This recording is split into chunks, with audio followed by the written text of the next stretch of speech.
Right now, when you go back in time at Rock Donald's, you can bring home special Stone Age souvenirs or uniquely chiseled bedrock mugs. These will look great with my bone china.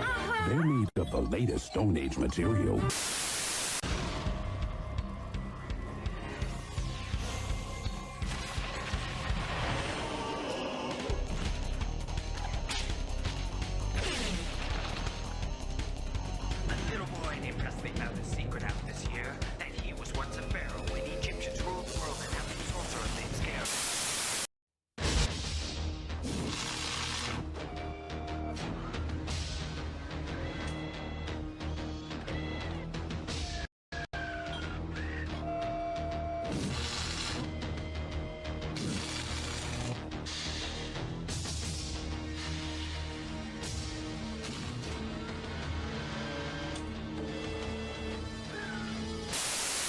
Super Toy Run, a game-grabbing, toy-snagging rampage through a KB Toy Works store.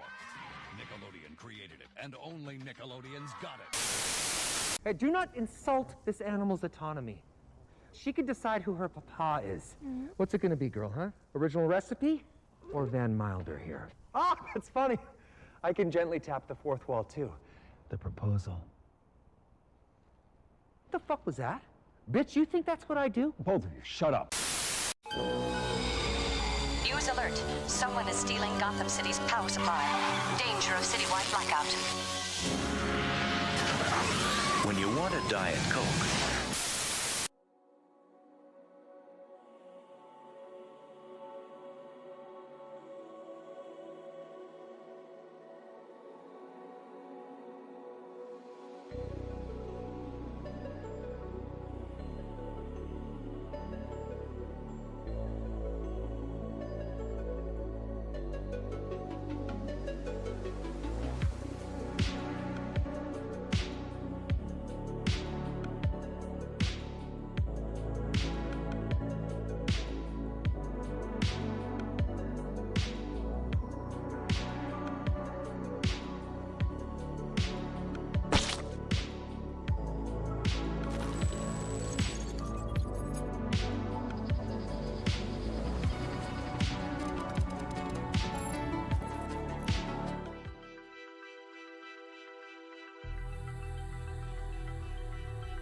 Hello and welcome to Nerddom's Poll List.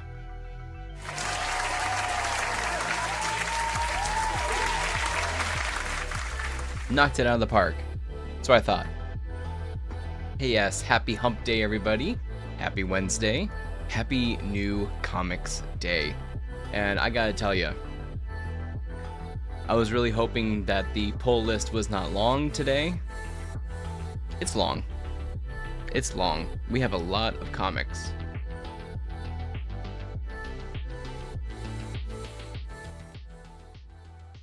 We have a lot of comics to talk about.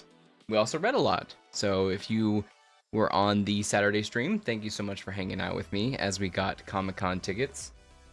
Yes, we got Comic-Con tickets. We got Thursday and Sunday. All right. Thursday and Sunday. That's what we got. We'll see how it goes. We'll see how it goes. But hey, next week we have LA Comic-Con, and I just heard from a couple people that they actually came down with sicknesses from TwitchCon over the weekend, so I am very much so hoping that I don't get freaking sick again. Alright, so if you're going to LA Comic-Con and you're feeling the sniffles, do not show up. You hear me? I'm not getting sick this time. Not getting sick this time. Anyways, hope you all had a wonderful start of the week. Hope you all have been reading comics, being a little nerdy. We've been posting a lot of videos this week, so kind of spur of the moment, I wanted to get a real reaction out of that Thunderbolts trailer. So that was kind of like a bonus video this week. I also got another idea for a video, so stay tuned for that one. Hope you enjoyed the Penguin review. That one's fun, and hopefully we'll be doing that every week. The Agatha show, I haven't watched it yet.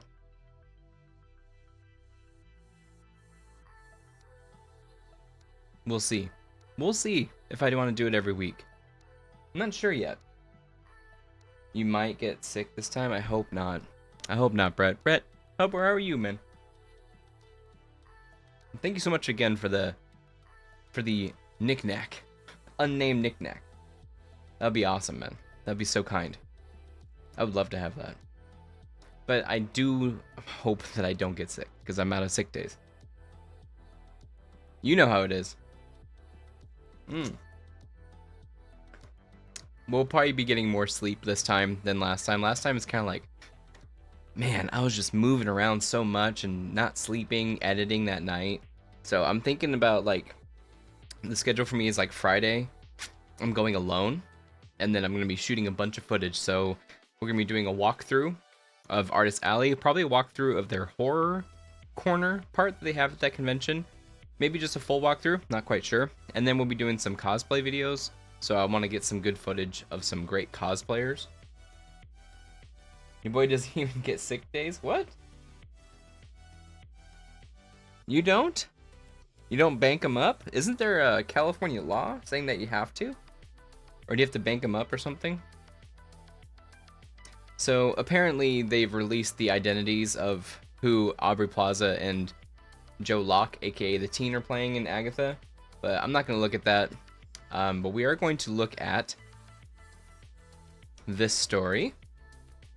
If I do, I don't see it on my check. Oof. I'm sorry to hear that, man. There's no time stampy place that you can check or anything like that. You have to. There has to be some type of accumulation or something. I thought it was California law, bro. So X-Men 97. Now, take this with a grain of salt because Beau DeMayo did get kicked off the show, but he says that Marvel scrapped his plans for Onslaught and Age of Apocalypse Season 3. Or something. Oh, okay. So, rumor has it from Beau DeMayo, who got fired off of the show for some reason, that we were supposed to be getting Onslaught in Season 2 and then Age of Apocalypse in Season 3. I saw a couple people that were very excited to talk to me about Onslaught, and they really said to read it. So, sometime I want to read Onslaught and what it was like. I've heard mixed things. I've heard some people say that it's amazing, some people say it was like the worst time in comics. So, who do I really trust on that? I think the design's badass. It almost reminds me of like Super Shredder from Teenage Mutant Ninja Turtles, if you remember Super Shredder. And I mean, looks legit, looks comic booky. And then of course Age of Apocalypse. I mean, we've kind of done that a couple times, right? We've kind of seen Age of Apocalypse in what, the first season of X-Men with Archangel, which kind of sucks. I mean, you know, the first season of X-Men 97 I really enjoyed. Feel free to check it out. My review, exceptional, I called it. Haha. I thought it was exceptional. I thought it had all the trappings of an amazing TV show. I think it did. We'll see what they can do now. I think Season 2 is already underway. I don't think we're going to get Season 2 until 2026. I could be wrong, but that's what I was hearing. 2026. It's way too long, dude. Way too long for these TV shows. What is going on that these TV shows take so long? Used to be 22 episodes, hour long, every week. That's the way TV used to be back in my day. And then second story. Superman director James Gunn rumored to be writing his first DC comic series for release next year. I don't know if this is going to be like an Elseworld story or what. It sounds like it's kind of funny because he is getting his first wave of success with DC Studios from the Superman documentary, which I heard is amazing. I heard the Superman documentary is awesome. Definitely bring your handkerchief for the tears if you go see it. But I don't know how much of that he had to do with. I don't know how much of that he was involved with. I mean, other than publishing it, distributing it, I guess. I don't think he wrote in it, unless he's maybe interviewed in it. But not much. But according to reliable sources, he's going to be writing. Nothing is rumored right now, but if this rumor is way off base, we'd imagine Gunn will take social media to debunk it sooner rather than later. He definitely is on Twitter a lot, huh, James Gunn? He definitely posts a lot on there. David Corn Sweat Corin Sweat is playing Man of Steel, while Rachel Brosnahan has been tapped as star as Lois Lane, which is coming out. I think this movie is coming out the same month as Fantastic Four. So I think the release schedule for Marvel is February is Captain America, I almost said In the Winter Soldier, Brave New World in February. And then in May is now Thunderbolts. So then Fantastic Four, I do believe, is July, which is going to be right around Comic-Con. I could be wrong. Let me see. Marvel 2025 release schedule. Jesus. Come on, guys. Don't you know we nerds are in the dark? Come on now. Captain America is not 2024. Okay, so we got Captain America Brave New World's February 14th, 2025. I swear something else was coming out that day. I don't remember. So, hey, romantic movie. Go see that movie, I guess. Next is Thunderbolts on May 2nd. And then, yeah, Fantastic Four, The First Steps, or Fantastic Four First Steps is July, which is going to go head-to-head against Superman. That's going to be a tough fight. He does a lot of positive masculinity stuff. It's good, but it comes off a little one note. You talking about James Gunn? James Gunn does that? Gunn does post through it. Go, fixing my screen. Vertical screens. Dude, James Gunn's got some weird past. If you watch what was it, College Humor's like PG porn, and then he did a lot of trauma. Crazy. Oh, he does post masculinity stuff. Let me see. He needs to put on a couple more lbs. Yeah, that's what I'm saying. He needs to lift the weights a little bit more if he's gonna be spouting off the masculinity. And did? What's Cardi B posting about? Now I'm just in drama. What the hell? Like Slither, all the... Oh, yeah. I get you. I don't even know if I follow... James Gunn. I do. Weird. Oh, yeah, DC Studios also has Creature Commandos. Oops. Wrong speaker. My bad, y'all. There we go.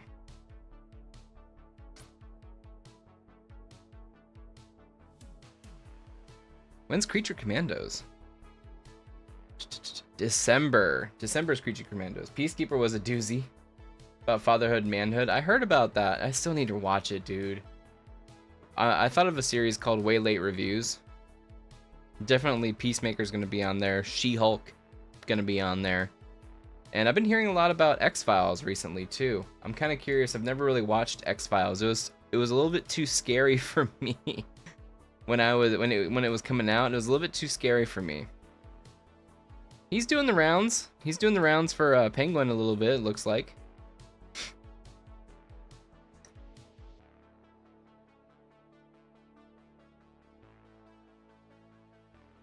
Dang.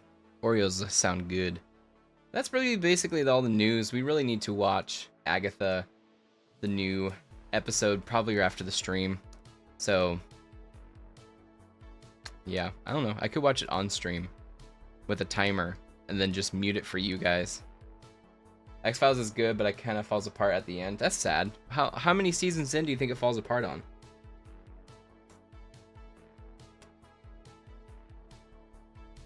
Oof. We got a super duper sized poll list, and we did a lot of reading over the weekend too, as you saw on Saturday. That was a fun stream. I don't know if I could do it every Saturday. I need to do something else, you know? 4 or 5, depending on what you're there for. Like, I heard it just starts like Creature of the Week, but then slowly but surely it starts morphing into more of an overall narrative. God, that total. It says I would have spent $70 this week on comics. I didn't spend $70. Thank you, my LCS, for the 20% discount. I also didn't pull one of these books, which sucks. They didn't have any more of them. But, okay. We ready to get into the pull list. Do you guys like blue or purple? Light's better. Sometimes I like blue, sometimes I like purple. I was rolling with blue earlier. Oops.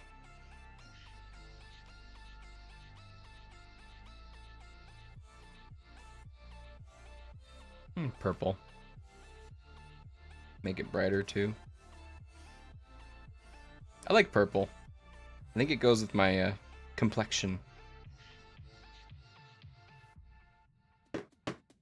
Alright, let's do the pull list. I have it already right next to me.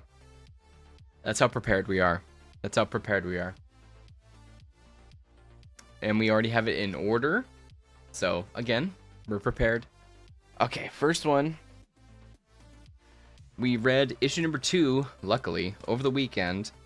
And we enjoyed it. We enjoyed it. This is from Marvel. This is Gail Simone, Marquez, and Wilson. And this is The Uncanny X-Men, issue number 3. So the last issue, we had the group that is running away from the lady who's in charge of the X mansion now, Xavier's mansion, who's like running experiments and doing other stuff on these guys. They ran away from them, and there's actually a crazy, gross-looking mutant that's chasing them. I'm trying to explain. I'm trying to remember what she looked like. She looked like something from like a horror movie, like that was like swallowing someone's head. I don't know. She's crazy. She was not wearing any clothes, very frail, very scary looking. But they're being chased by that creature, that mutant, that woman. I don't even know what to call them. And then finally, they reach our Uncanny X-Men, our Logan, Gambit, and Rogue. I don't remember their names. Wolverine, Gambit, and Rogue. They run into them and they start fighting. They start fighting a little bit, and then after a little bit, they kind of stop and start talking. And then they explain that they're running away and they didn't know really if they could trust them. So in this one, we have, I don't know, I haven't looked in it yet, but we have on the cover, we have Nightcrawler saying catch the elf. Don't know what that means. Don't know what we're doing here. So yeah, I'm kind of enjoying it so far. The first issue was kind of crazy. Taking the Eye of Agamotto from the Dragon Beast, they took one of the eyes. So pretty crazy stuff there. But that's Uncanny X-Men, issue number 3 to start off the pull list. Start it off. I got bags in the way.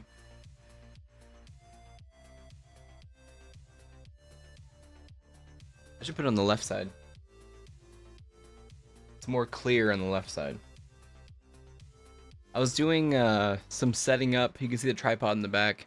I was doing some setup shots for a new video coming out.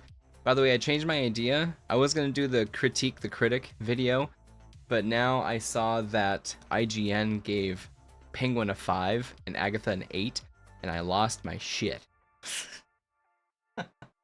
I did. I lost it. So I'm hopefully going to record that tomorrow morning. Possibly get a video out tomorrow morning as well. That is pretty low, not low effort, but low. It doesn't take a lot of editing, that kind of thing. It's mostly a rant. So it's a rant against corporate reviewers. So that's kind of where my head's at with that one. It's gonna be sad. Oh yeah. So this one, I actually did enjoy the first issue as well of this one. This is from Marvel again. This is the Red Band edition of Wolverine Revenge, issue number 2. Yeah, buddy, Red Band. This is Jonathan Hickman, Greg Capullo. Pretty good team so far. And then Townsend and Placentia. So I don't really know where this story actually takes place either. I still haven't Googled that. And he's going against Sabretooth, Omega Red, Deadpool, and a couple other ones. Oh, what's his name? I forgot his name. But they're going after... Wolverine is going after them on a mission from Nick Fury. He was also accompanied by Captain America and Winter Soldier on this mission, and they blew up Wolverine. They literally blew him up. There was nothing left besides his skeleton, but he was able to regrow, and the final page of that was just so disgusting, like seeing him basically all fried, and then he's like coming back to life. He's like, have you ever seen the zombie from Return of the Living Dead? The poo zombie? He kind of reminded me of that. Let me see if I can pull that up really quick. But I'm digging it. Greg Capullo's one of my favorites ever since I saw him do the... he's been around for a long freaking time as well. But when I got into comics, I was really reading the Batman. You know the one? Yeah. Was it a poo zombie? Or was it a mud zombie? So gross. I love horror seasons. Dude, next week is October. We gotta start wearing some horror t-shirts. Some horror shirts. Gross. Ugh. Gross. God, I'm so heavy Marvel. It makes me mad. I'm just so invested in a lot of their stories right now, that's all. So, the next one on the pull list is from Marvel again. It's the second issue of Phases of the Moon Knight. This one, I actually did enjoy the first issue as well because it talks about two different stories with a Moon Knight. You're already wearing a horror shirt? Hey, I know you don't like Rippa. Lewis! Lewis! How are you, dude? I'm not wearing a horror shirt. You know, like Rippa. Did you read Rippa? You've been watching too much actual fandom again. I'm messing with you. I actually haven't read Rippa's last two books. I need to. It's on my shelf back there. Which is so funny. I found like 3 comics back there. It was so funny. I found 3 comics on there that were... they were just sitting there. They were taped up, so that I must have just put there and forgot to put them in my short boxes. But yeah. This next one, it's Phases of the Moon Knight. So again, yeah, glad to have you back, Lewis. Thank you. Glad to have you back, bro. Hope you've been a good busy. The first one split 2 different stories. The first one was the Shroud and how he became the moniker of Moon Knight, but right before Blood Hunt, the summer event. So we got a little bit of backstory of why the Shroud, the Shroud. I keep saying Shroud and the Shroud. Why the Shroud was pretending to be Moon Knight. And when we get into reviews, we'll talk to you about what happened with him.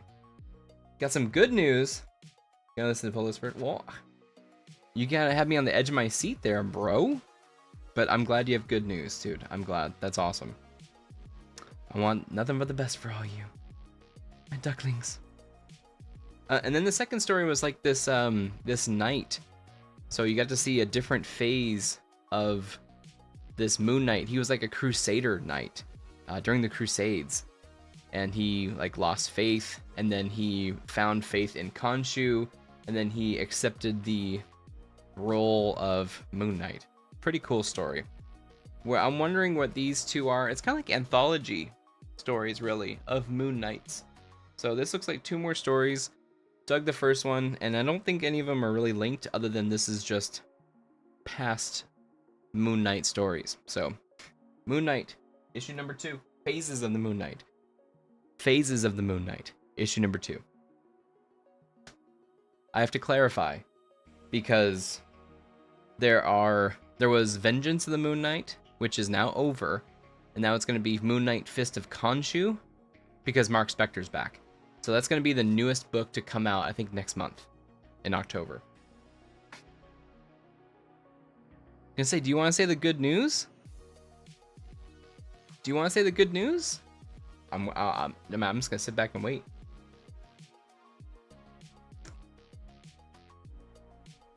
I will sit back and wait.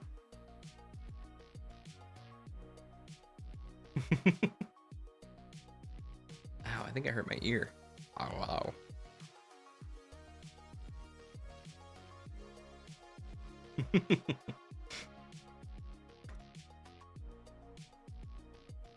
Good news. I want to see it. That's a weird thing to say.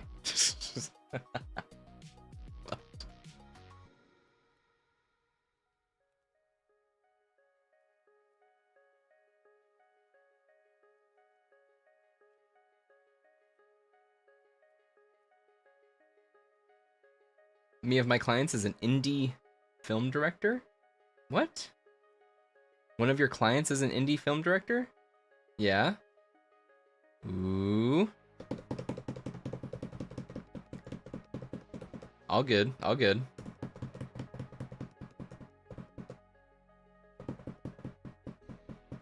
I want to see this. Come on. You got a good gig? What happened? One of my clients is an indie filmmaker, film director. Two of the movies we've been working on for years is finally... What? No. Two of the movies we've been working on for years is finally on Amazon Prime. Bro. You gotta plug this. Come on, you gotta plug this. You gotta plug this. Are you kidding me? You kidding me? What are we talking here? What are we talking? Hell yeah. Let's freaking go. Alright, where are we at? Where am I searching? Come on, plug it away. That's a weird thing to say, but plug it away. It's gotta be better than Rings of Power. Whatever it is. Honestly, I have had so much more entertainment with like Tubi movies. Not saying yours is a Tubi movie, but just saying Tubi movies rather than like Rings of Power when I saw it. Oh my god, horror, you're right up my alley! Thriller 2! Come on, shout it out. What are we looking at? I was watching Don't Be a Menace. Oh, I'll send it over in a minute, in a bit, about to get off work. Okay, okay. Well, congrats, dude. Oh my god. Congrats, Lewis. We are definitely going to be plugging the hell out of that, dude. Hell yes. Hell yes. Love to see it.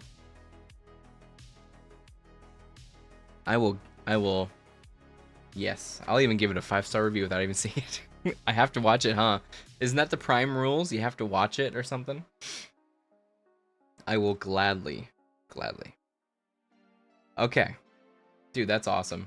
One more.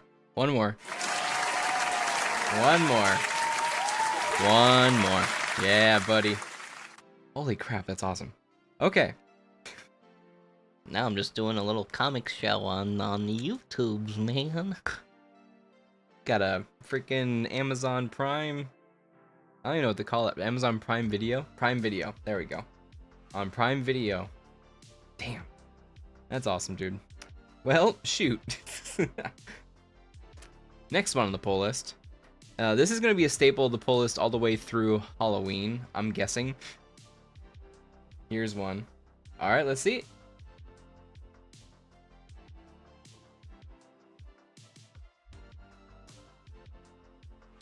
If you're linking, I'm not sure I have linking enabled. I can go to Prime though.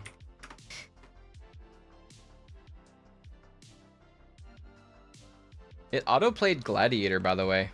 I mean, not that I'm complaining. But yeah, it auto-played there. Ooh, raw deal.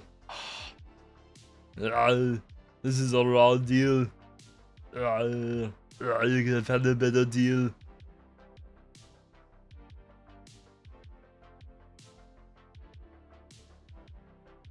I don't think I've ever seen Raw Deal. Yeah, he has his hair slicked back. It's legit. Alright, I'm gonna see if you're sending it later. But this next one is gonna be on the poll list for a while. Look at this beautiful cover. Frankenstein. Beautiful. It's not Hollywood level. That's fine. I mean, what is Hollywood level quality nowadays? You know what I mean? What is Hollywood level quality? It's... You saw The Acolyte, or didn't you not see The Acolyte? Doesn't matter, dude. Doesn't matter. I don't even know what Hollywood level means. level quality means, because we've had some poo-poo quality, but they've spent $250 million on it. Dude, I don't think I'm getting them. Are you? If you're linking them, I can't see them. Oh no. If you just say the titles though, I'll see it. You were the editor? Amazing. You were the editor for both? They shot 28. Yeah, they shot 28 months later on an iPhone. Yeah, but did you see the iPhone? The iPhone was like decked out, geared out to hell. It was so funny. Okay, let's do this. Harvest. I'm putting Frankenstein. Michael Walsh. You can put that down for a minute. Harvest. Oh god, my eyes.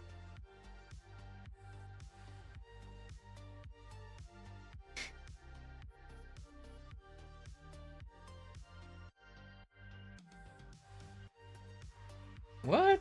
Is this it?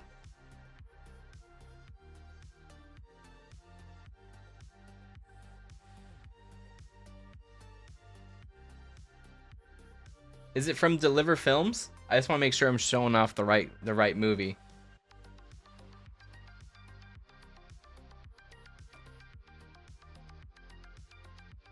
I wish I could share pictures so I can show you the posters. Well, I'm down. Gnome Films. This is from Deliver Films. Let me see. Trailer. It's not this one. It's not Gnome. Yeah, it is Gnome. Okay. Are you not allowed to say it? Can we watch the trailer? We celebrate wins here. I got it queued up, buddy.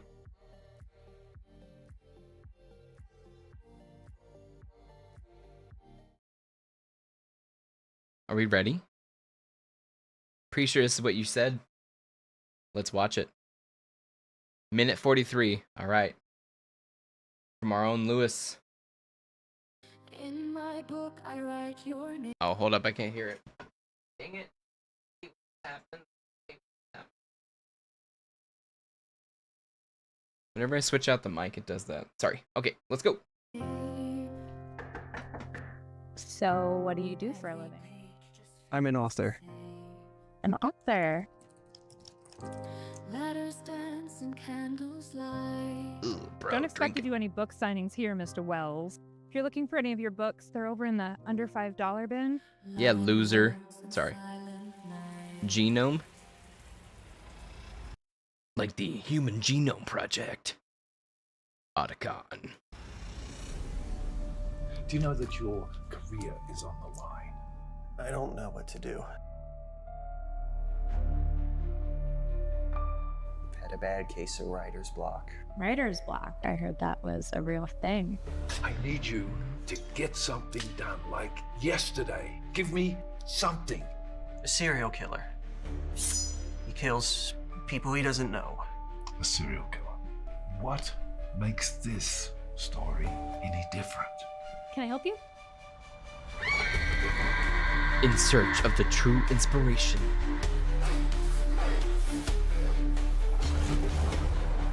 They'll go to deadly lengths. Oh. And what kind of book are you writing? It's a thriller. Just see if you can thrill me with what you write. Looking for anything particular? Look, some of that inspiration would be nice. Ooh, dude. Harvest. Yes. I've had a wonderful day. Such is liberation. Okay. Yeah, buddy.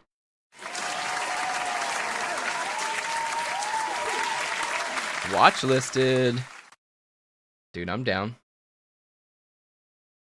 You said the other one. Well, we hope to get the third one out soon and finish this current one we're working on. Perfect.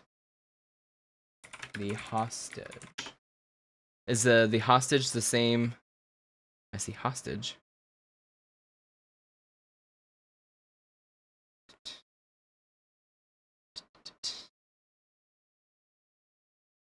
Ooh, TVMA. This one, you guys? Yeah, I think it's the same. Deliver Films, Breaking Glass Pictures, Genome Films. I don't think I see Genome Films. Is this it? Yep, Genome Film. Okay, got it. So this next one is Hostage. Looks like we got some people getting high. All right, let's do it. So this is the second one called Hostage. Let's roll.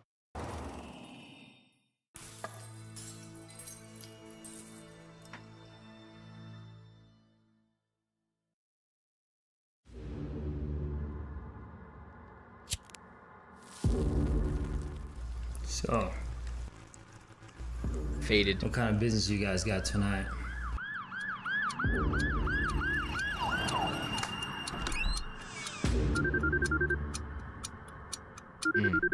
Up to no good. Who this? We have the girl. No. You want it back? It's 25,000.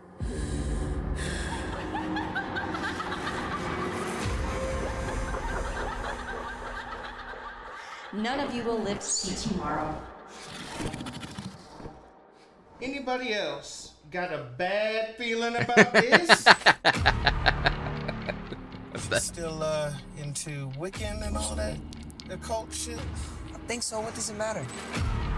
Unravels into a demonic Is nightmare. possessed.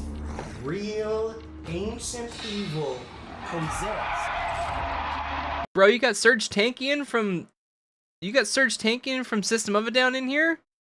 Are you kidding me? How do you have that kind of pull? Bro.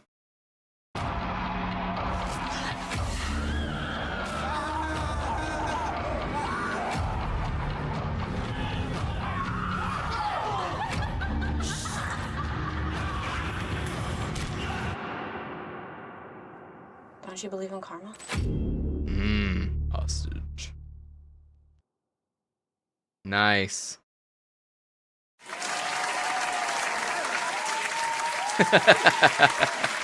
Wonderful, wonderful. Everyone go check them out. Hostage and Harvest. Go check them out on Prime Video right now. Honestly, Hostage, no offense, that one seems right up my alley. This one was my first one with the director. It was a struggle. Had to do everything. Sound mixing, sound design, color grading, and visual effects. I hope you were compensated, bro. Hell yeah, dude. Great job. Just recited every lyric from Aerials. Yeah, how did you get Serge Tankian? In the sky. I want to find the shot. I want to find the shot of Serge Tankian again. That was legit. None of you will live Looks to great. see tomorrow. Anybody else got a bad feeling about this? A desperate job. Still into Wiccan and all that occult shit? Wiccan? How did you know Wiccan? Proud of you, dude. Yep. You did the damn thing. You fucking did, man. Possessed. Real ancient evil. Why do they always start a war? Amazing. Amazing. Great work, bro. I gotta get on your level.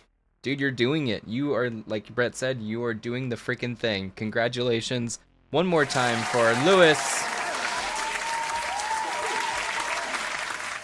Not only is he now a famous Prime Video published editor, sound designer, sound mixer, color grader, he is also a badass YouTuber. Go check him out. Studio 96 Films. Check him out. We all have to get on your level. We all have to get on your level. I have a couple of ideas for like skits in front of my reviews. We'll see if they ever happen. A lot of them are really dumb, but I you know, I have them in my head, but yeah. I mean, Lasardo? I didn't meet the actors. Me and the director met through a mutual contact. The director had a falling out with the editors he was working with, so we met and I took over. Oh, gotcha. If that's the dude's name, yeah, he looks like Serge Tankian. That's awesome. I'm gonna check them out, bro. If you see review on it later, don't be mad. No. I'll give you a shout out, 100%. I would love to. That'd be awesome. Well, congrats, man. That's awesome. One more applause for Lewis. Studio 96 Films. Go check him out. Hit him up. Better editor than all of us. Me and the director would appreciate it. Of course. Of course. Dude, like I said, I watch a lot of Tubi. Did you guys look into Tubi by chance? See if you can put it on there. Tubi has some amazing indie movies. Some are just like guttural, laughing out loud. Some we've actually been surprised by. Like the actors that we find, we actually look into what else they're in. They're really good. Working on your own movie? Yes. Gonna do pre-production around November? Dude! You're making me jealous. Need to get going. Need to get going, right? Congratulations, dude. That's awesome. It's okay. You gotta start your shorts. So I was actually watching a couple of YouTubers talking about footage and like cinematography and stuff like that. They said to start, you can start on shorts. One person said to do micro films. Now, micro films is even shorter than a short. It is like a 30-second video. Think like a TikTok video, but a short. Like an actual film. So you can do like pieces. So shoot pieces of an entire overall narrative, or you can tell an entire narrative in 30 seconds. Now, what this does is, if you do one shot, two shots, that kind of thing, you're really limiting yourself, and you're also able to do possibly more. Like, what can you tell in a single frame in 30 seconds about this person, about this character? It's really that's something that I would love to do soon. Your brainchild is to do a Superman movie. My dream project is to do a Superman movie, but maybe as an expensive fan film. I mean, you absolutely could. Have you seen a dude on YouTube? Let me pull him up. He's actually making a Titans movie. It is High Top. I sent it over to... I sent High Top Video... High Top Video... No, what's it? High Top Films.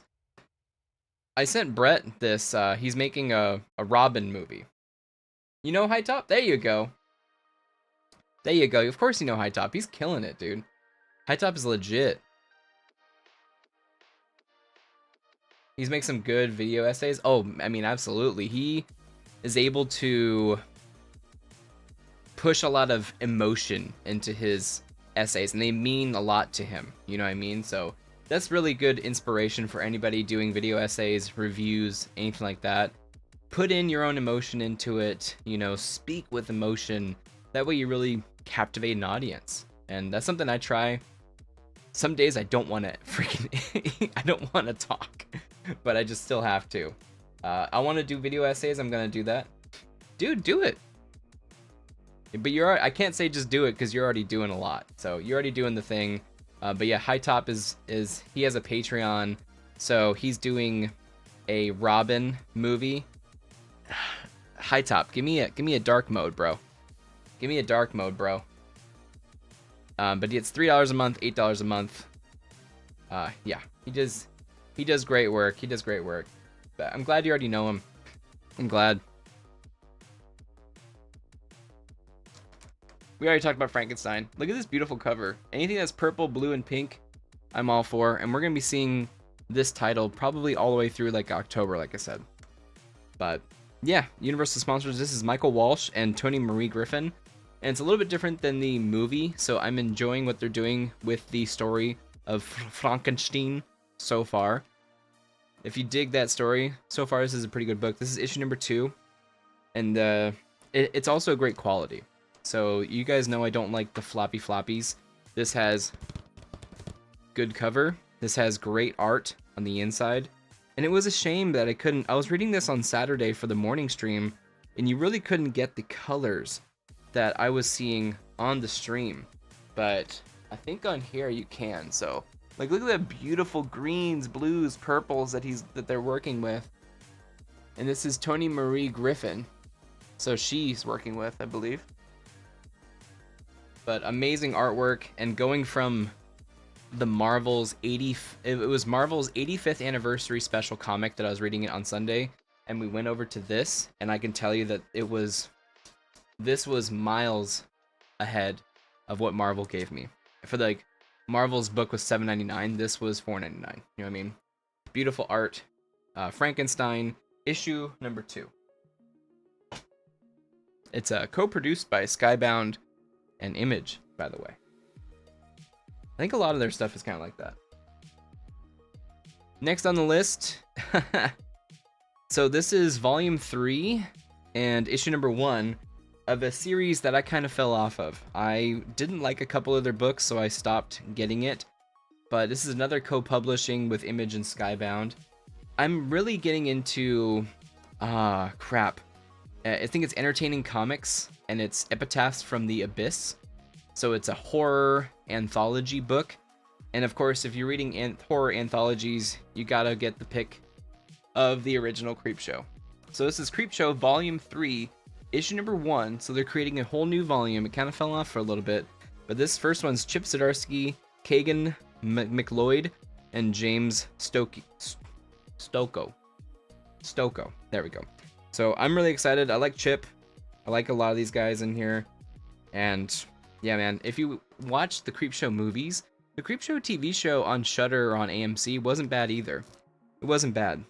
So really getting into the scary spirit with this, with Epitaphs from the Abyss, and of course Frankenstein, can't forget that, we just got that. And then also another one that's going to be on the pull list tonight that we'll talk about in a little bit. But picking up this one, no idea if it's good or not. First issue, we will give it a shot, and we'll see if we stick with it. I told the director, what? I told the director that you live stream the trailers, and he says thank you. Oh, it's my pleasure.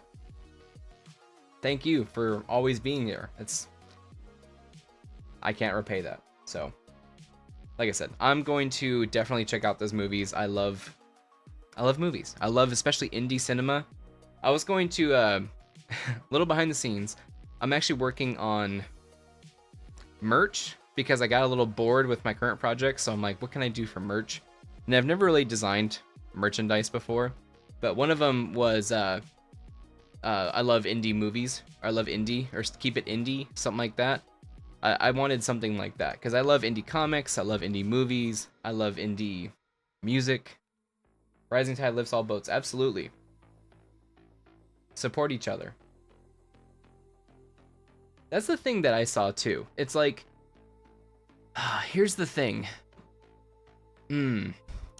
Because I kind of contradict myself. You know, when you review a movie and you say that it's bad, does it really? It does hurt the people, but at the same time, that's why I'm kind of mad at people that don't critique movies and have good criticism for it.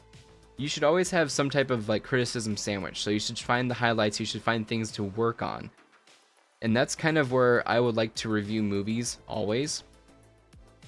That way, if it ever gets back to the person, hopefully on their next shot, they can learn from it. And that's the one thing that I was looking at was, you know, people's first movies aren't the best. I don't even think THX 1138, I don't even think that was a perfect movie. It was even shoot, Coppola's early movies were not that great. People don't understand media literacy. They don't. We were just talking about that in the comic shop today. People need to be told what to think after they watch something. And the manager of my shop, Roxanne, she asked her brother what he thought about the Agatha show. And then he said, I don't know, let me check out this YouTuber.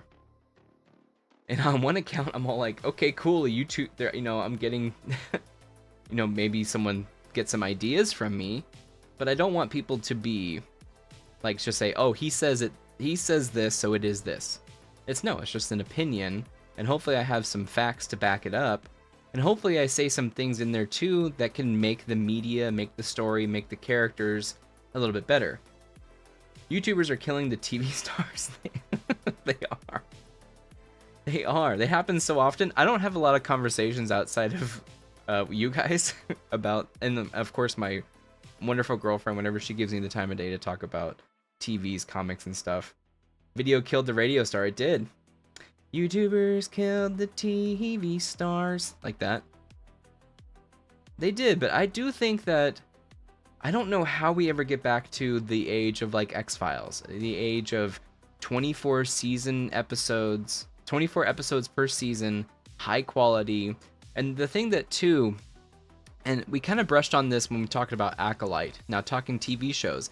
The Acolyte was shot, filmed, edited, all in one go, and it was ready to be released, right? It's not like, I know Secret Invasion was being worked on while the first episode was playing, but it wasn't like they had time to change the narrative. When you have a 22, 24 episode arc, you have time to change the narrative. You have time to get feedback from the audience, get some insights from them, screen test, really look at stuff. You have time. A lot of the stuff now, they're just funding an entire season, like the pilot. The pilot for Game of Thrones. That was commissioned, that was recorded, that was edited, that was shown, and then they changed it all. Every year, exactly, every year, we have to bring back the studio's model with people learning the craft.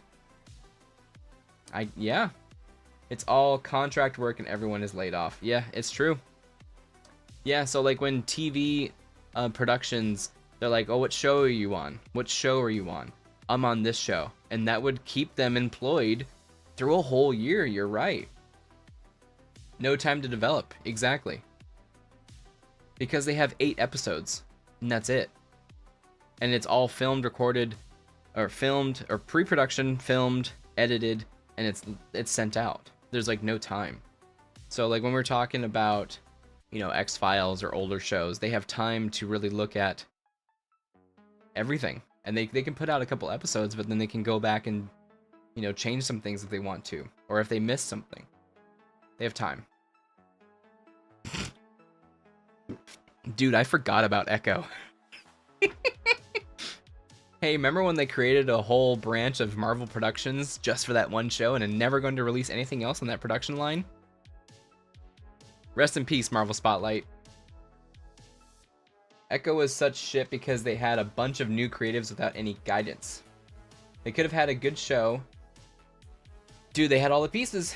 Exactly. And just banged them together like action figures. Acolyte 2, Failures of Execution. Definitely failures of execution. It's just like, what was the story? Looking back at Echo, what was the story? She should, if your whole story was her coming from being a criminal, coming to terms with that, and then trying to be a hero now, where did that happen? Top to bottom failures, absolutely, dude.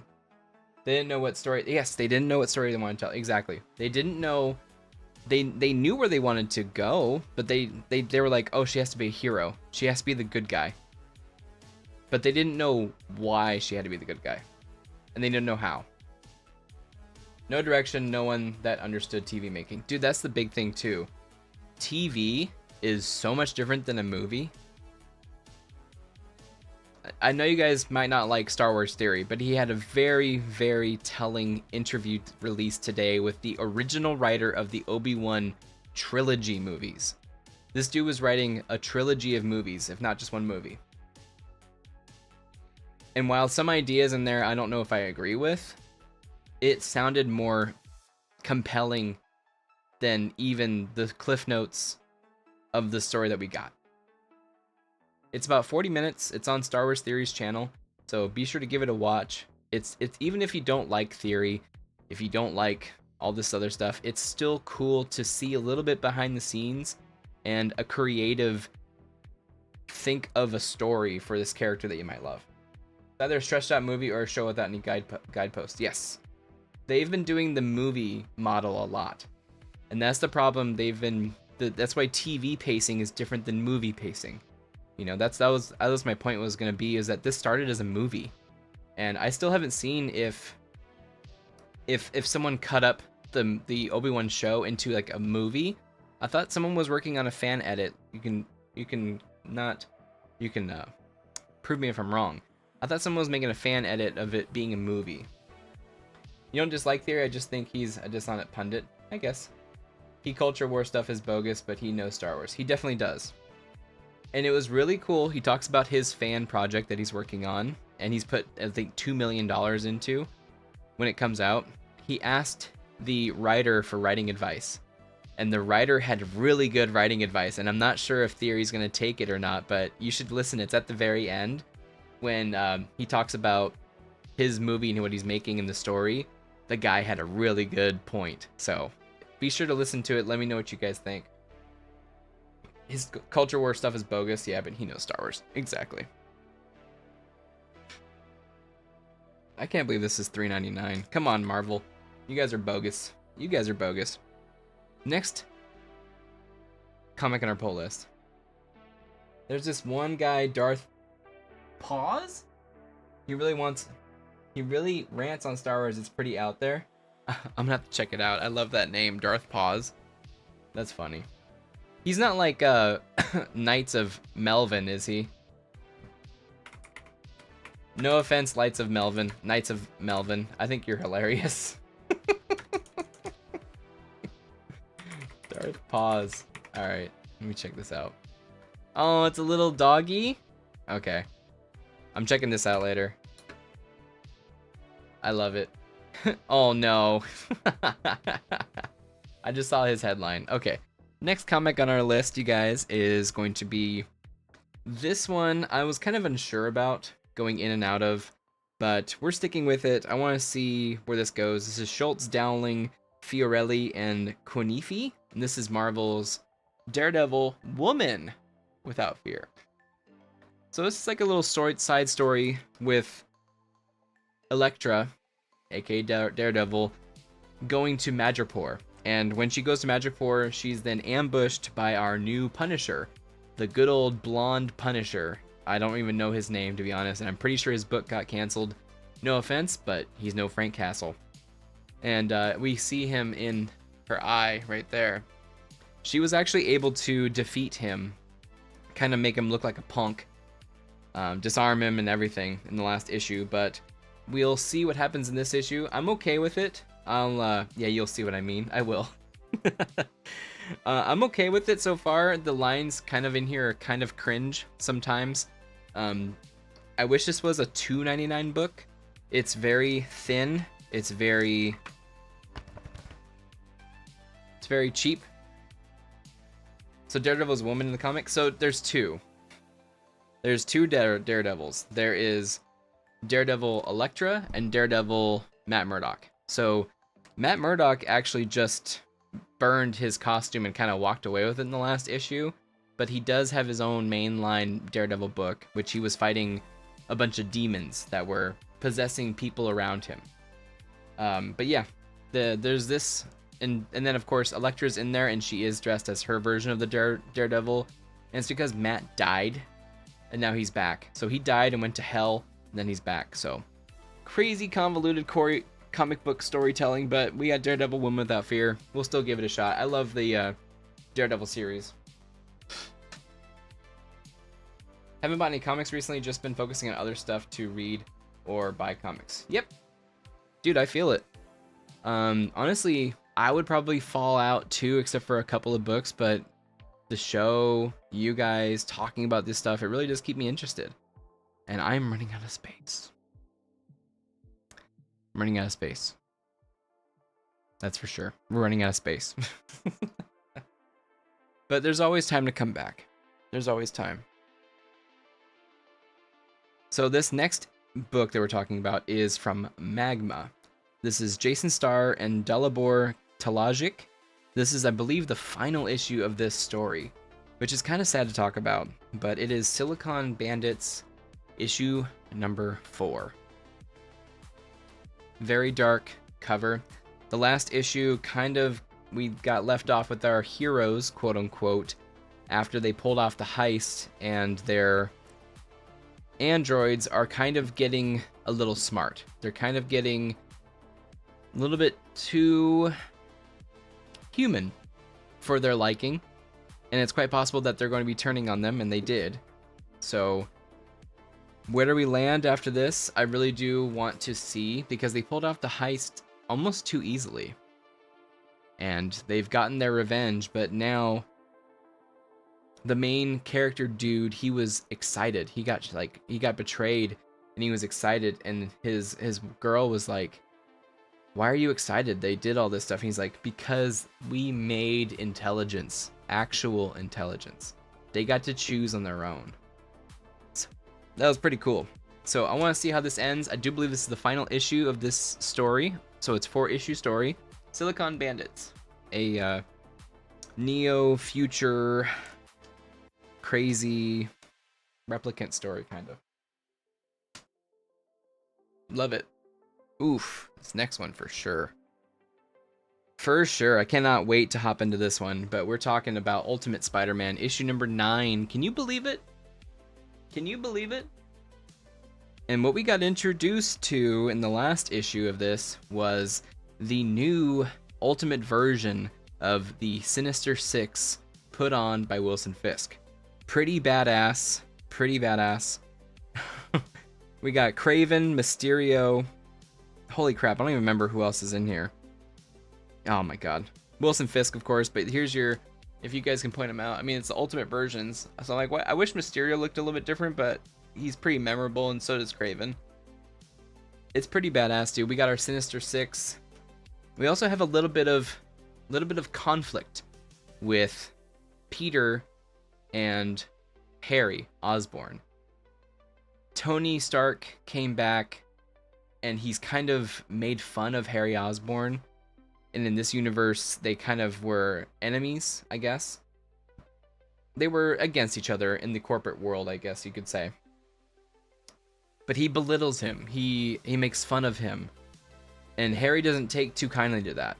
You know, it was really good groundwork that they did setting up Harry Osborn and Gwen Stacy and what kind of couple they are, what kind of power players they are. And they are power players. So I'm of course loving this book. I'm glad to see that it's on like second, third printing. Really cool to see. Ultimate Spider-Man issue number 9. Really happy to see that. And this is my only Spider-Man book that I pick up, by the way. My only Spider-Man book. This one. Alright, this one.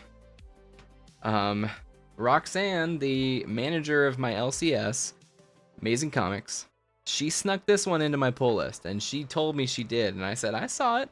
I'm gonna give it a shot. It might not get pull of the week, might not get pick of the week, but it's gonna be in the pull list. And this is from Image, so indie-ish. I would say Distillery is kind of like the most indie. What do you guys think? But it's from Darren Warren Johnson, Riley Rosmo, and Mike Spicer. And this is The Moon is Following Us. The Moon is Following Us.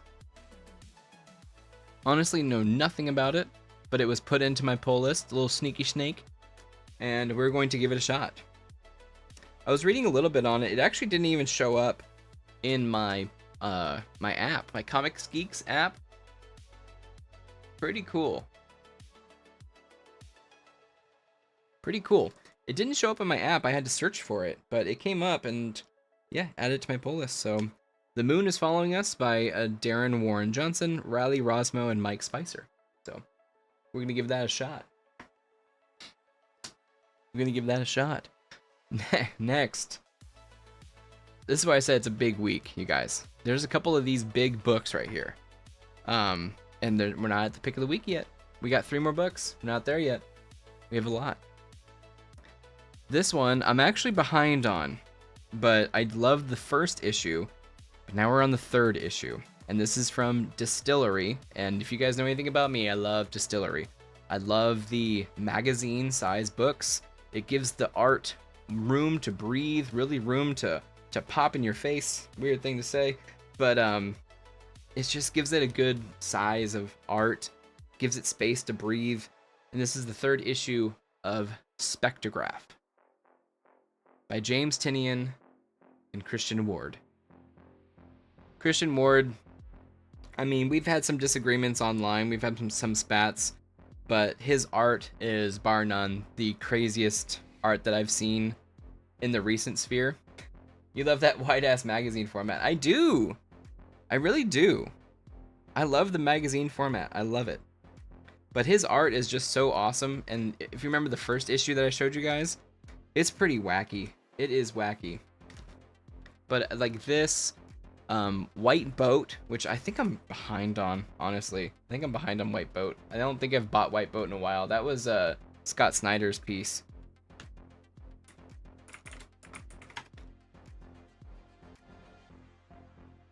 Yeah, White Boat. Oh, oh no. Yeah, I'm behind. So issue 3 of White Boat comes out in November. I'm gonna add this to my pull list right now. White Boat issue number 2 and White Boat issue number 3. So the cool thing that Distillery does is, like, I don't know if this is the last issue. Let me see if this is the last issue of Spectrograph.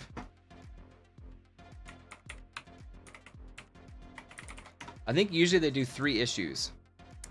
Bro, I spelled it wrong.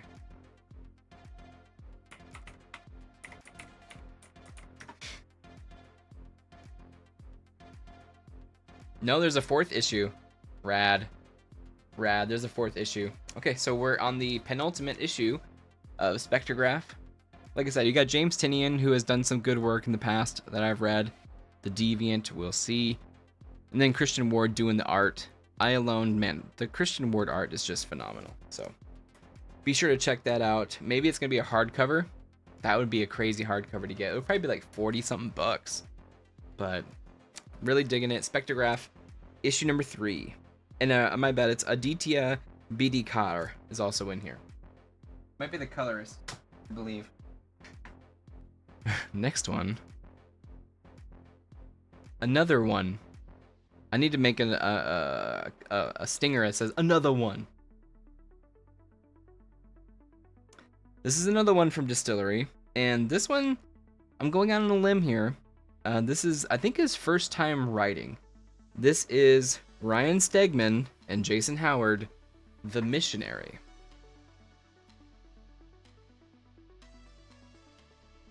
It was kind of cool. They had a bunch of different covers of this one, kind of making fun of different movies and stuff. But I looked into this one a little bit, and it's got me interested. So I'm going to read the first book, see if I dig it. Supposedly, like I said, it's Ryan Stegman's first writing job. And with Distillery, the wide magazine format, it's going to be awesome. So Jason Howard doing the art in here. So we'll see. You guys want to open it up right now? Let's check it out. Oh, let's check it out. Ooh. Just the quality. Look at the book. Look at the book, bro. $8.99. $8.99. This is a mature title, of course. They almost always are. Ooh, yeah, looks good. I mean, let me see if I always gotta double check for you guys. I can't have any nudity.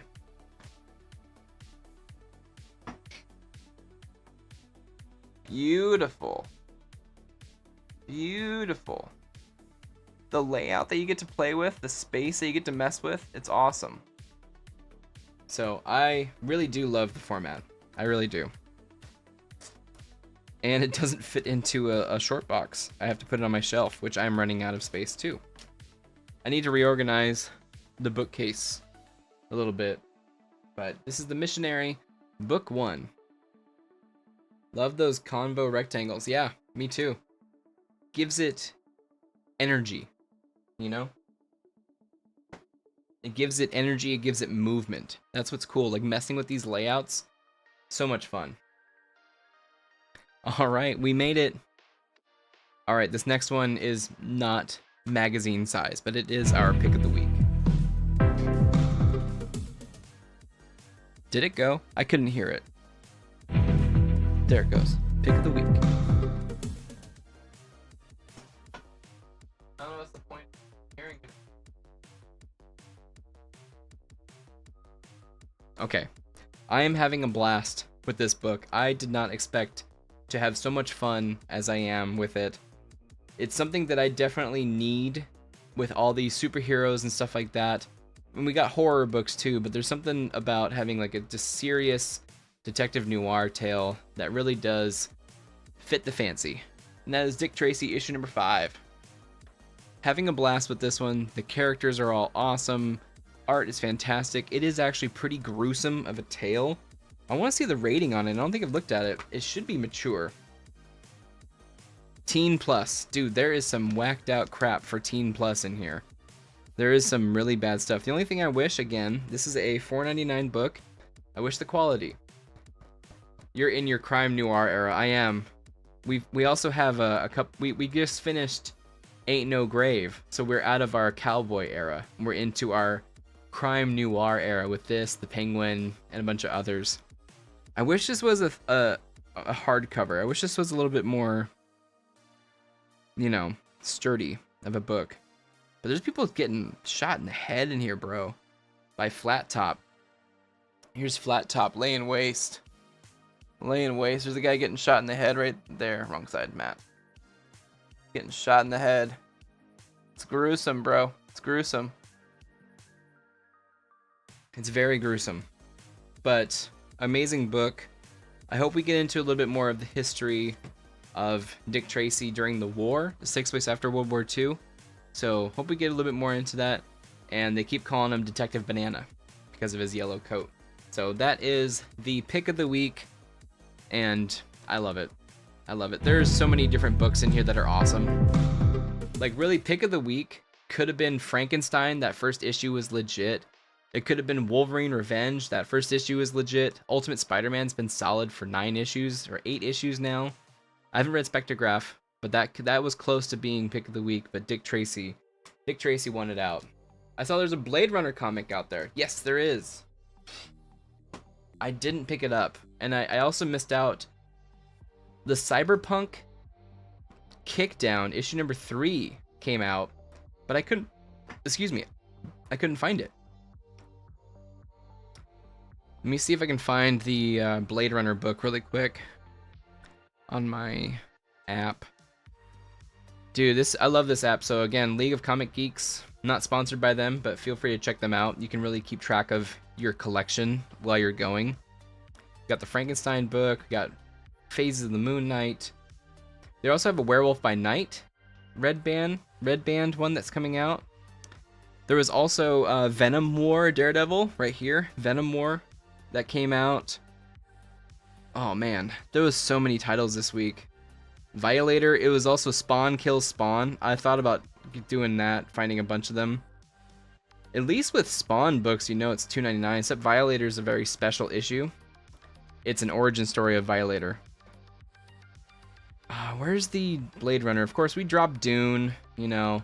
We're definitely covering Dune, the show, when it comes out. Violent Flowers, that looks cool. What's that? I missed that. No! Vengeance blooms in their veins. A sensual tale about vengeance and acceptance and the importance of embracing who we are. Alright. An ancient clan of vampires reunites after centuries. The Sentinel, a vampire who watches over all supernatural creatures, has been murdered. His erratic sister, Carnelia, will stop at nothing to get revenge, even when she's charged with a mortal to take care of. In a world where the cult of youth and beauty rules, Cornelia has remained old and wrinkled for ages, abstaining her vampiric urges, but her addiction to blood may prove her resolution is not as firm as it seems. Don't miss the beginning of this thrilling tale. That sounds cool. Why does it look like Emma Watson? Does this look like Emma Watson? And that looks like Alicia Cuthbert. If you guys know Alicia Cuthbert. And a heart. That's kind of cool.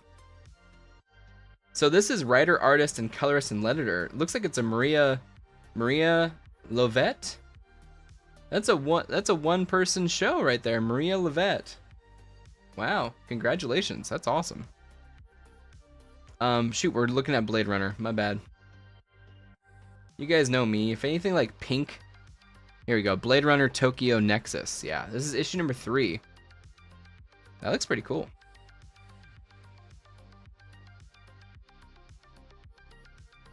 That looks pretty good, dude. Here's the first issue. I must have missed it. Tokyo Nexus. Tokyo 2015. Two Calphalia survivors fight for their lives in a world where Blade Runners are the least of their problems.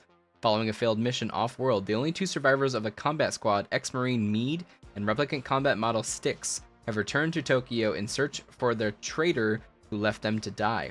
Now operating as an unofficial private detective agency, Styx and Meade find themselves caught up in a deadly patent war between Yakuza and the Tyrell Corporation and Cheshire, a rival corporation developing their own bootleg replicant technology as they search for a missing woman. Dang, that sounds busy.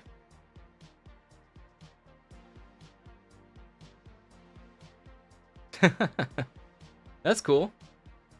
That's cool. Blade Runner Tokyo Nexus.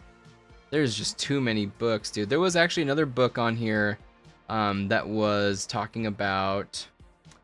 crap. I'm going to lose my mind looking for it. Oh, there's a Not Safe for Work Red Label edition? There is? I missed out on the Red Label. No, maybe it's just the cover. Look at that Veronica cover. Jeez. Rat City number 6? That didn't come out today. No, it didn't. Did it? No, it didn't.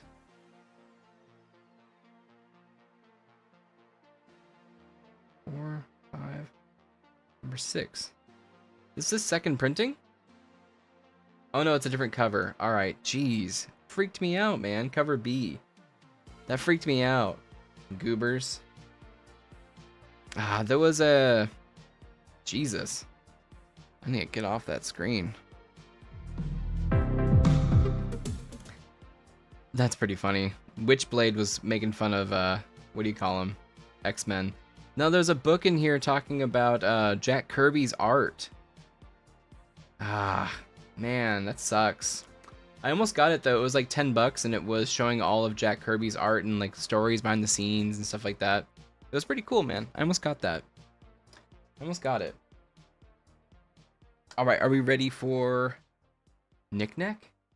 Where did I put that?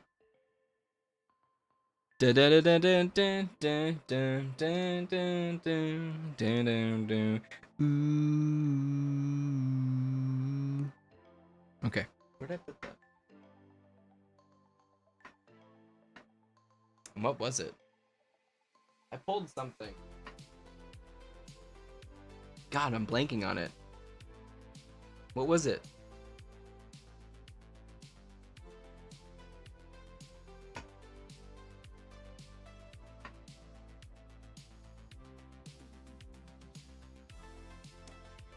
I lost it, guys. Where is it? It's in my brain. Let me see. Let me walk around. Let me walk around real quick, see what it was. I swear I had something out. I was gonna talk about it.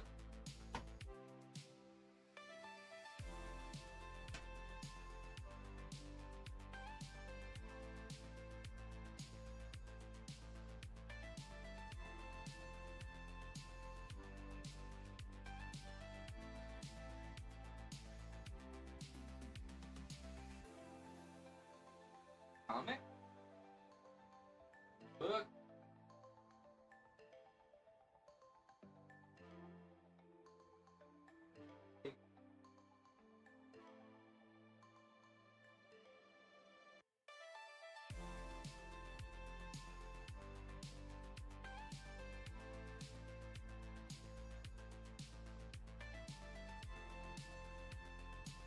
Okay.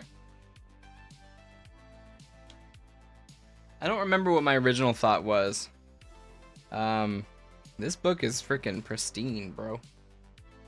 Alright, so I do have another Knick-Knack. And, I mean, it's not a strategy guide like we did the other week. You know, I said, like, whenever we don't have something to talk about, we'll talk about a strategy guide. But this is something that I got from the Scholastic Book Fair. If you guys remember those, the year was 1999, and there was a certain movie that was coming out that was huge for me. Huge. I had the toys. I was ready to see it. I was just the right age, and it was Star Wars Episode 1. But this is the scrapbook. The ultimate insider and guide to the movie. by Ryder Windham. And when I say this book is pristine, there is like no, I don't even know if I opened it, dude. It's pristine. I'm like kind of scared to open it. This was produced in 1999 by Random House, and it was $7.99. So, should we open it? And this is from Lucas Books. It's so funny. It has like a little Darth Maul sticker right there. Or it's not a sticker, it's on there. And what is this? What is this glowing eyes? What's going on here? What's going on? Did we think that he had like glowy eyes? And look how small the lightsaber is on Qui-Gon. What a wild time. All right, it's a beautiful book. Data cards. Oh my god. Are these cards? Let's see if we can get a different camera angle. That's dark side flowing through you. Oh man.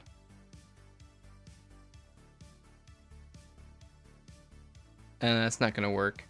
That's not very cool. It's not very cool. Let me try to. Oh my god. Here's the only proof that Yoda was a puppet. Look at the Yoda. Let me zoom. Look at the Yoda. Yoda was a puppet.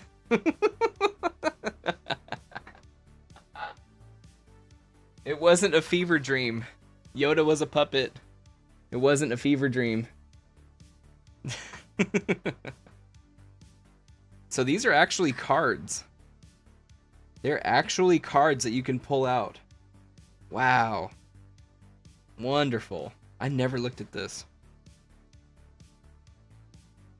Acknowledgements. Scrapbook. Interior design by David Stevenson. Photo and text editing by Alice Alfonsi. Art direction by Susan Lovelace. Oh my god, I love this. Amazing. Oh my god. Oh my god. This is so terrible. The Sith. Isn't that beautiful? Oh my god, dude. This is awesome. But yeah, I've had this for... Holy crap. Creatures, this is great. This is great. Bongo Bongo! The space battle for Naboo, look at that. That's pretty cool. Space battle for Naboo! Beautiful. I think this was before even the movie came out, too. So, I think this is before the movie came out. So, if we are waiting to see this movie, and we finally get our hands on this, we're like, wow, the possibilities are endless. You know, what's a Jar Jar? What is Jar Jar? What's Jar Jar? I'm gonna call it a night. Good night, gents. Hey, Lewis, congrats again. Everyone check out Hostage. Oh my god. I'm dumb.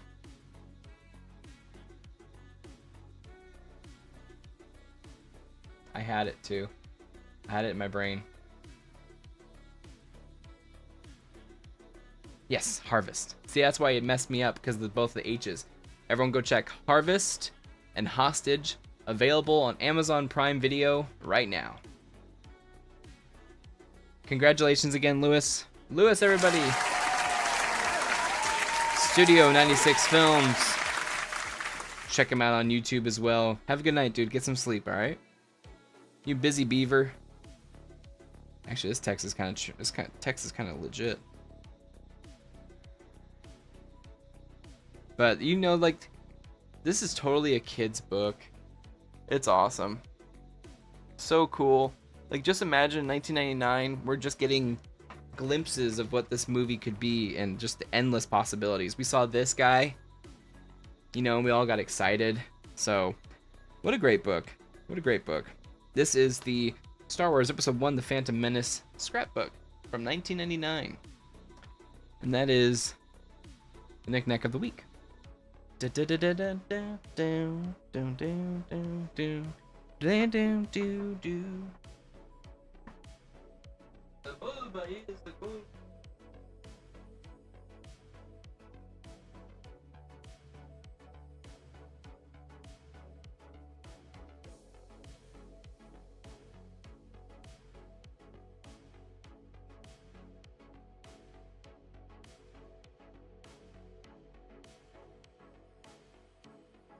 I have so many books from Star Wars.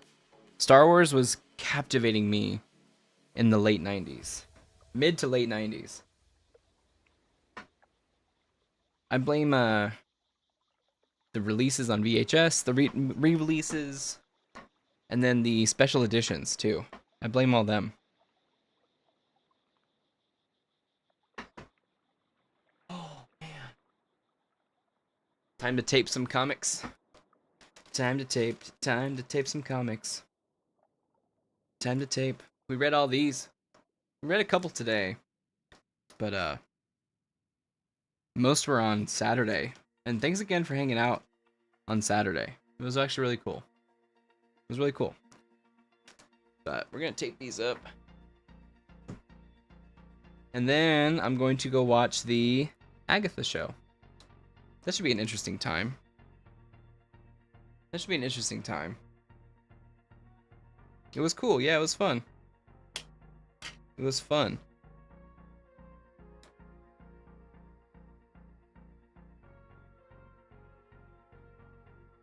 Like I said, we might do that like maybe once a month. I don't know if I want to do that every month. Plus, I do want to get back to hiking on Saturdays. I think that'd be fun. And I need to expel some calories. Vengeance in the Moon Knight.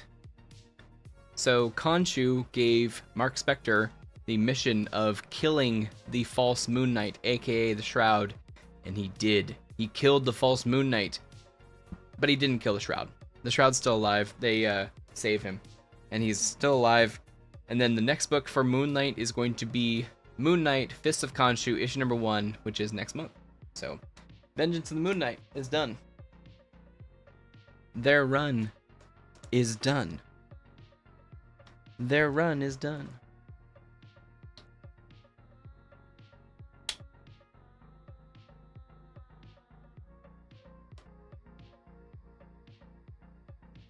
Glad you had a good time on Saturday, man. It was cool. It sucked that I couldn't get the tickets that I wanted, but we'll go again for returning registration, which I believe, or no, just normal registration, which is in November, usually. I need to do some horror content now. Gotham by Gaslight, The Kryptonian Age, issue number 3. Pretty good issue. We see a little bit of Bruce Wayne. We see a little bit of the Ring. A Green Lantern ring, except it's a weird Green Lantern ring. It's a different world. Set some dudes on fire. Set some dudes on fire.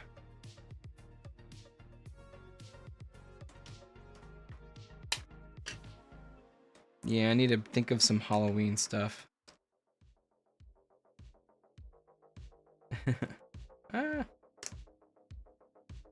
Like some my favorite horror movies, or maybe horror movies that people haven't seen. Although people in the horror movie community are like already in the know. Like they know a lot more than I do, which isn't shocking. Green Lantern. In this issue, we see Star Sapphire meet up with Hal Jordan again. Her name is Carol. And she left her man at the altar, different man at the altar.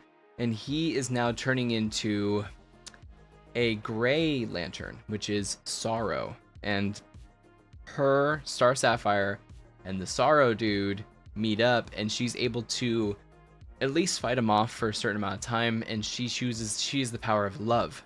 She loves Hal Jordan. It doesn't make any logical sense why she left this man at the altar. Hal Jordan has left her many times in the past. It doesn't make sense. It's just love. So call it toxic. Call it what you will.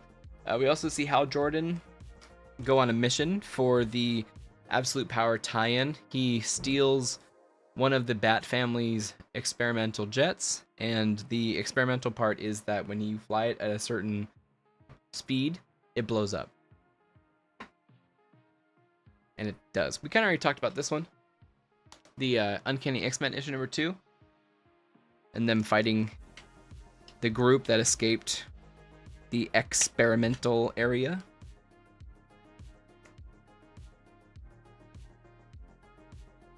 But pretty good issue. We got to them fighting, and then they stopped fighting and actually started talking before Wolverine could really do some damage. He beat the crap out of a kid, though. It was kind of cool to see. Take that, Gen Z. Aw, here it is. Got to change the camera. Ah, man. Sad it's over, but glad we had it. Ain't No Grave, issue number 5. We kind of already talked about this one, didn't we?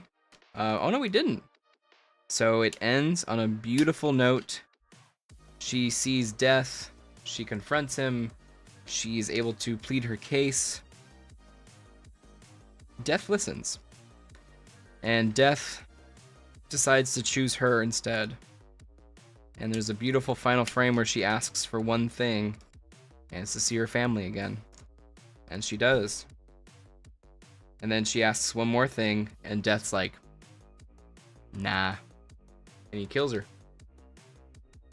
But beautiful, beautiful issue. Scotty Young, great story. Beautiful art, beautiful art. The art was fantastic. Jorge Corona killed it. Amazing. That was a good read. Next one is a... Oh, there we go. They're stuck together. How are they stuck together? Aliens vs. Avengers. This is alright. This is okay. It's like a different universe. It's like the Hammond is on the same planet as the Avengers and Marvel. I don't know. I don't think I understand it. And maybe it takes place in a universe that was set up in a different series. Like, I know Predator vs. Black Panther is on issue number 3 right now. So maybe it's that universe. Not quite sure. But we did have Black Panther in here too. So I may be missing a lot of the story. It's just an expensive book, man. It's an $8.99 book, right? $7.99. $7.99. And the art was cool, but it didn't really have... I don't know. Didn't really have a lot, so I'm not sure if I'll dig into issue number 2. Maybe that was a one-off. I'm not sure. This one was cool. X-Men issue number 3. Scott Summers faces down this government agency group. He basically plays them all. They are infiltrating his headquarters in Alaska, which is pretty cool setting. It used to be a Sentinel factory, and the X-Men, the new X-Men, have taken it over.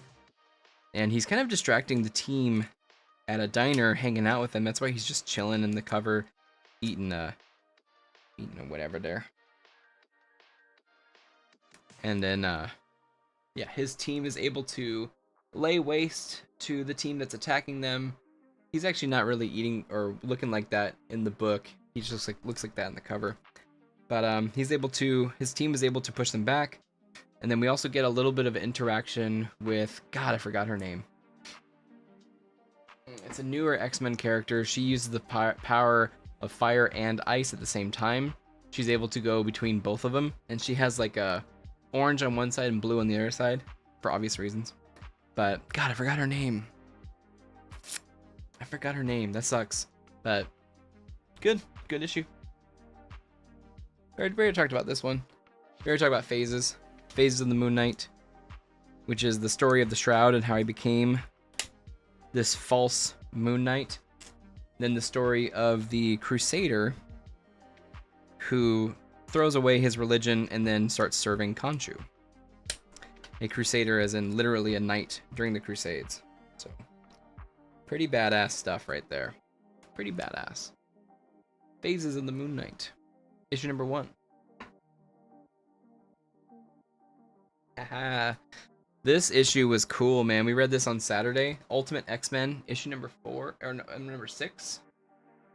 Issue number 6. We finally get to see a little bit of the backstory with the Shadow King and why he is called that. And he is a part of this cult And is that going to be their version of Charles Xavier or something, who is strapped up to this X statue and managing this cult of X? Where we will see. We will see. Great issue. We got a lot of backstory on the Shadow King, how he came to be. He's a mutant as well. Pretty rad stuff right there. Pretty rad stuff. That is Ultimate X-Men issue number 6. Already 6 issues in there too. Absolute Power Origins. This is shows the first Suicide Squad mission with Amanda Waller. Amanda Waller is basically pushing around a couple of a couple of villains, and one of them actually betrays her. One of the villains on the case is Lobo, and she basically tells Lobo just to kill everybody. And so he does. I swear it says that there's like an explosion or something. Or it's interpreted that it's an explosion, but it was just Lobo. So we only have one more book of Absolute Power Origins. Not the biggest fan of the covers either. Not the biggest fan of the covers. Rise of the Suicide Squad. Yeah, I don't even think there's Harley or any of these people in there. I don't even think they're in the book. Beautiful first issue of Frankenstein. We talked about this one as well. Amazing art on the inside. Amazing art. And the story is really well done too. The story is the kid is visiting his dad in the cemetery. He finds a couple of grave robbers. Turns out they are Dr. Frankenstein and his sidekick, I guess you can call him. He follows them back to their laboratory, and then they see Dr. Frankenstein bring the monster back to life. Bring the monster back to life using parts of the kid's dad, his hands. So when he sees Frankenstein and he holds his hand, he says like, these are his hands, but you are not him. Kind of thing. And then finally, sad to say, it wasn't my favorite book, but it's good to have. Not my favorite book, but good to have. 85th anniversary special, Marvel. It's kind of like an anthology issue. There's a bunch of side stories, and then it's all interlinked by one story. Are there any Hawkman comics being made in 2024 and 2024? I haven't checked on that. I don't think so. There was a Hawk Girl comic coming out, but I think they might have canceled that. I can check for you. You like Hawkman? Is he your favorite Justice Society guy? And how are you, Mando? Mando. Good to see you, bro. Good to see you. Hope you're well. That's all the books that we had to review. Let me check this out for you. Let me check this out. Like I said, I swear there was a Hawk Girl, but I don't remember if there was a Hawk Man. Let's see here. No. No, it's a big negative. There was Hawk Girl, though. Let me see.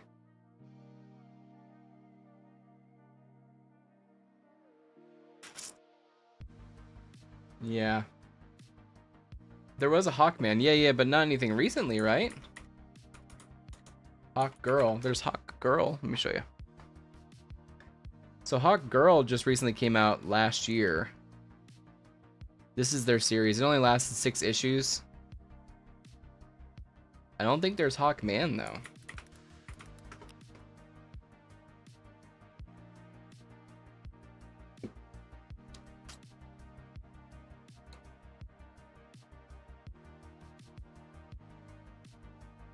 Yeah, I'm not sure if there's anything current. 2020. This was a DC All New, All Different. Had a good run, 29 issues.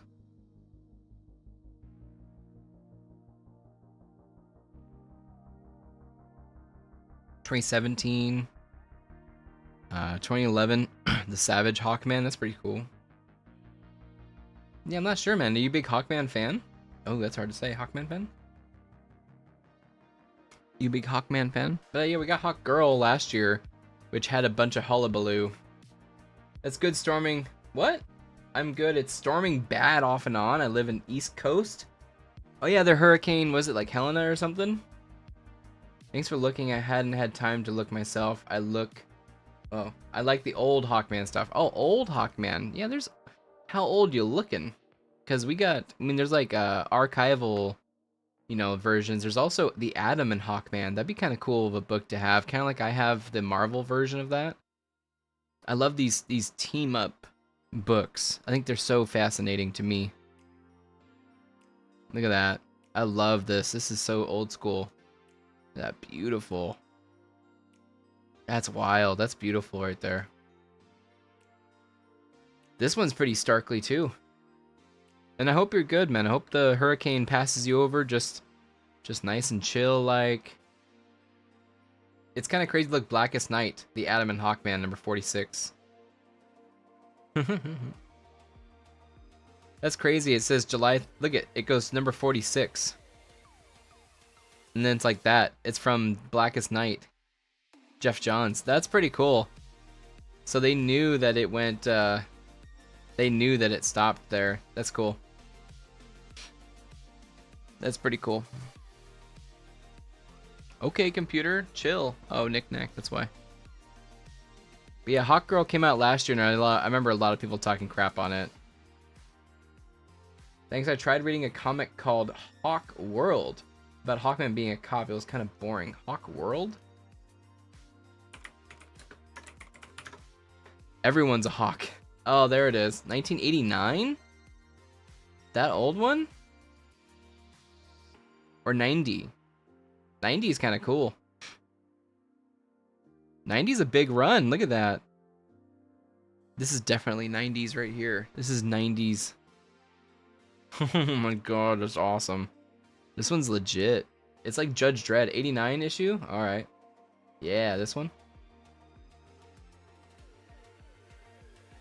Wow. That's crazy. Look at that. That's totally 80s, 90s. I love it. I love it. He's got a freaking scar? Is that a scar? Amazing. Might have been this one, the trade paperback. That's amazing. Look at that. That almost looks like a Galil. Galil.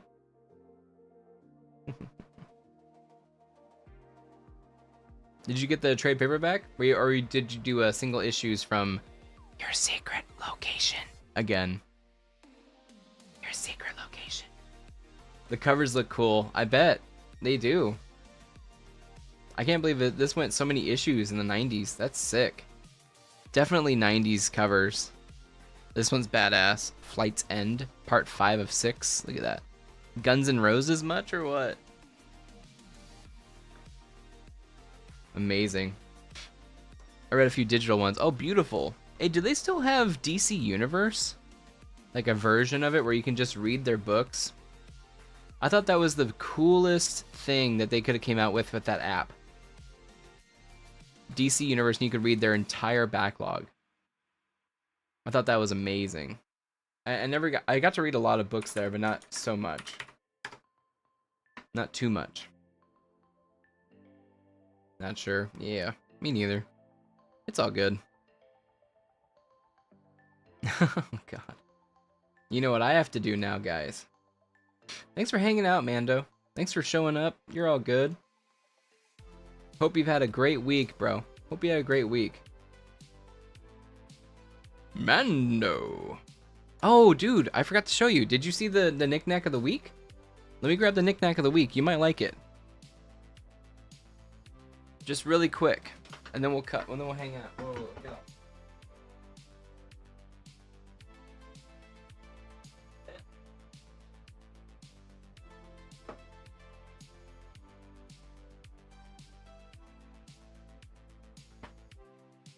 Love when the whole crew pops in. Me too, bro. I'm currently reading New 52 Aquaman. That one's good. That's Jeff Johns, right? Big Black Manta fan. That was difficult. That was difficult. All right, Mando. This is from 1999. I got this when I was 9 years old. The Star Wars Episode 1, The Phantom Menace scrapbook. From Random House, Lucas Books. Ain't that crazy?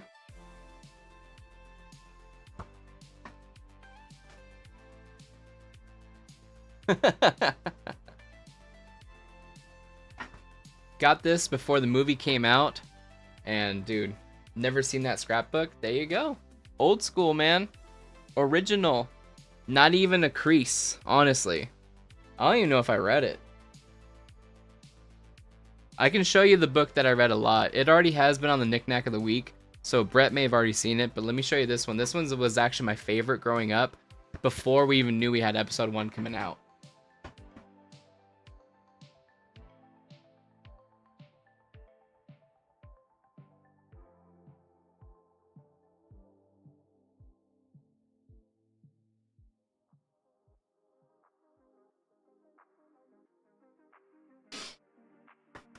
Okay, so this one was my absolute favorite growing up. The sticker books, yes.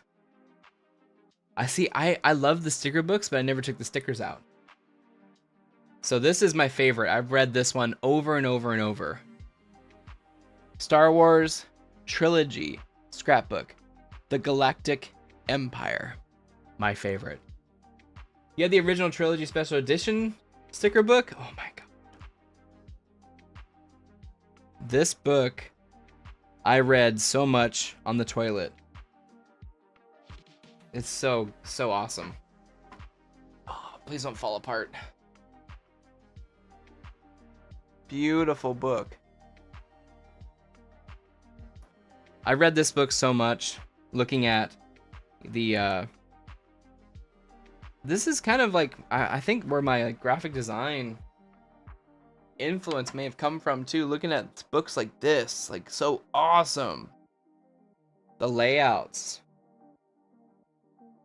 What does it mean like scrapbook? Like a visual dictionary? Yes, basically, yeah. It talks a lot about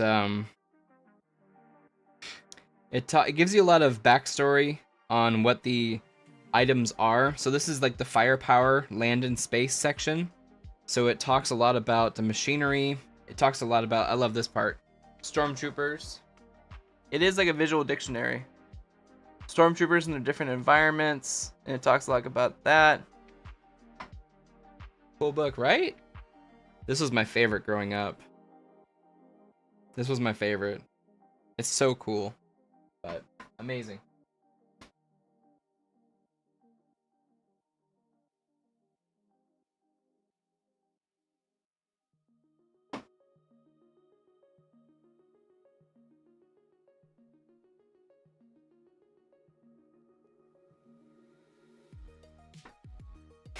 But yeah, oh shoot. 9 o'clock, right on time, boys. Thank you, Brett, for hanging out. Thank you, Brett. My nose is getting stuffy for some reason. Thank you so much for hanging out and, you know, spending your Wednesday night with me again. And thank you, Mando, for hanging out. Go check out the movies Hostage. Why do I keep forgetting it? Bro.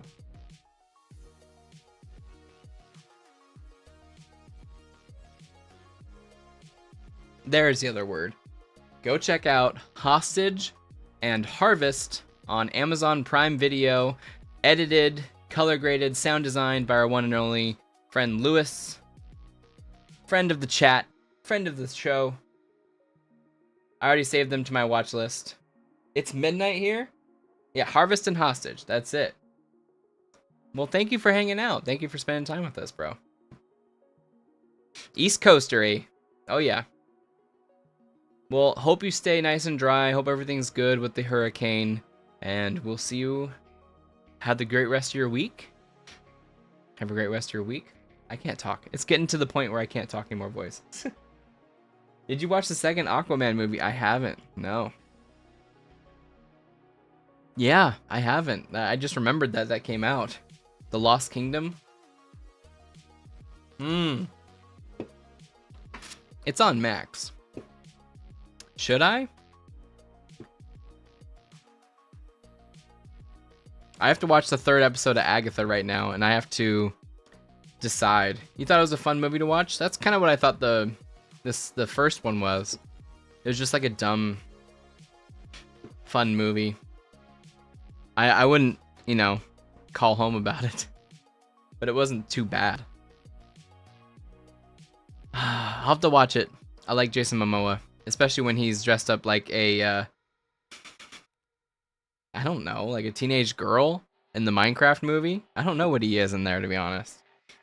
We will find out when we not watch that. But yeah, I'll add that to my wish list. They aren't spectacular, but they're fun. Perfect. You know, when you just need like a movie just to put on, I can see that. But that's a pretty expensive movie to put on. Oof.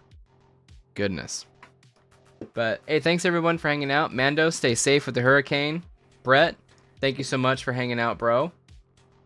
And everyone else out in the ethers of the internet. We will be back, of course, next week for the newest pull list right before LA Comic-Con next weekend. So that's where we're going to be hanging out all weekend long. Hopefully we can get some good footage and get some good videos out for you guys there. But have a great week. Exactly, Mando. Everyone have a great week, and we will see you next time on the pull list. We'll see if we do a Sunday stream for gaming. There's a couple of games that I kind of do want to play, but we'll see. We'll see. Have a great week, everyone. We'll see you on Sunday. If not, we'll see you next week on the pull list. Take care. Read comics. Right now, when you go back in time at Rock Donald's, you can bring home special Stone Age souvenirs, 4 uniquely chiseled bedrock mugs. These will look great with my bone china.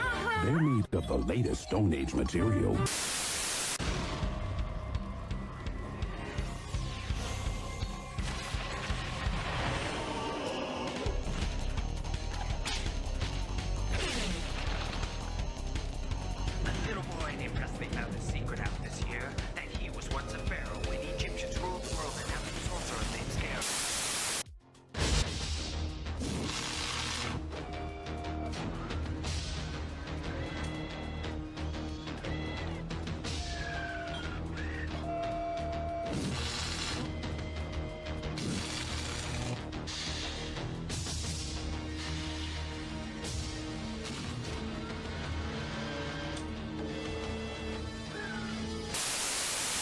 Toy Run, a game-grabbing, toy-snagging rampage through a KB Toy Works store. Nickelodeon created it, and only Nickelodeon's got it. Hey, do not insult this animal's autonomy.